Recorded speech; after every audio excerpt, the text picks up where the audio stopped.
Hello, good day mga boss. Choy ulit ng DIY Rips. So ngayon gagawa lang tayo ng short video. Yan. So kung napanood nyo yung nakaraan nating video, bumili tayo ng aftermarket na taillight.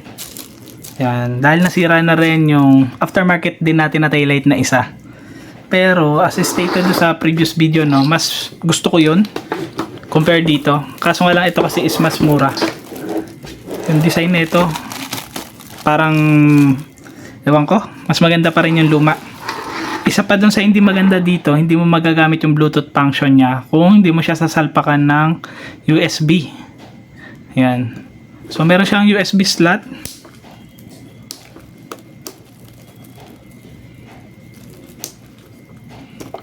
Yan o. Pero kailangan mong gumamit ng USB na Bluetooth para makonect mo yung cellphone mo dito. Yun doon sa dati kong taillight na binili na aftermarket na Surfium brand, yun, Surfium brand nun. Wala nang ganito. Meron na siyang built-in na board sa loob. So, makokonekta mo na siya via Bluetooth directly. Pero ito naman, napapalit-palitan pa rin naman yung mode nito, pati yung kulay. Gamitin mo nga lang yung magnet. Tututok mo dito. Ayan o. Yan, dito may tututok. Pero for this video, ang gagawin lang natin, papalitan natin yung lens. Dati nagagandaan talaga ako sa smoke lens pero ngayon hindi na. Ang ginawa ko ngayon, tinanggal ko yung clear lens dun sa isang taillight ko. Ito. Yan. Ito yung kakabit natin. So kung mapapansin nyo, kalakalawang na yun sa clip ko. Yan. Pero ito na yung kakabit natin. So ito, madali lang naman palitan ng lens to. Gawin nyo lang, iangat nyo lang yung mga lock. Yan. Dito pa. Yan. Ito pa ulit. Tapos dito.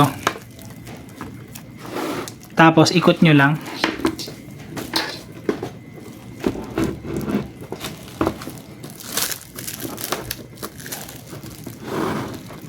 Ito. Ito. Ito. Tapos to. Yun. May walay na siya. Ganun lang.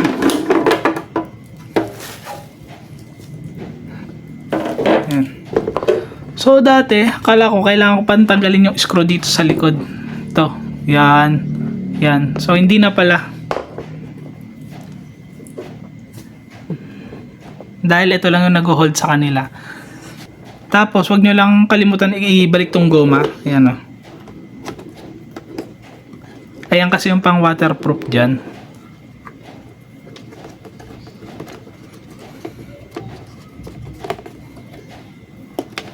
Yan o.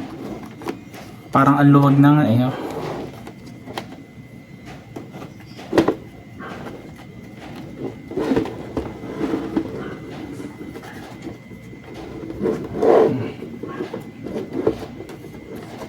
Salpak na nga natin.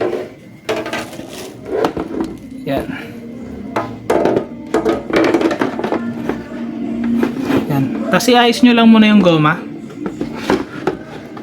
Yan o. Kasi minsan lumalabas na ganyan. Pasok nyo sa loob.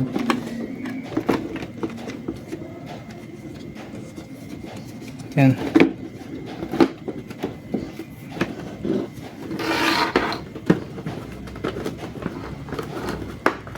Sa dalawa.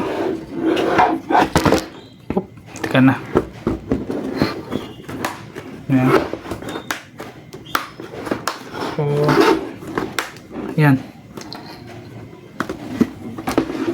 Pakita ko sa inyo yung magiging itsura niya, no?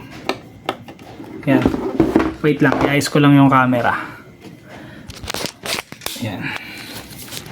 So, ito yung magiging itsura niya.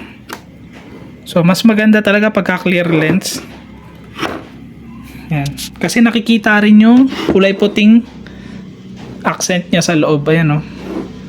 Compared dun sa nakasmoke, hindi nyo makita yung itong kulay puting accent. Yan. So ayan no. Ganun lang kadali magpalit ng clear lens. So tapusin na natin tong video na to. Ingat kayong lahat. Ride safe. God bless.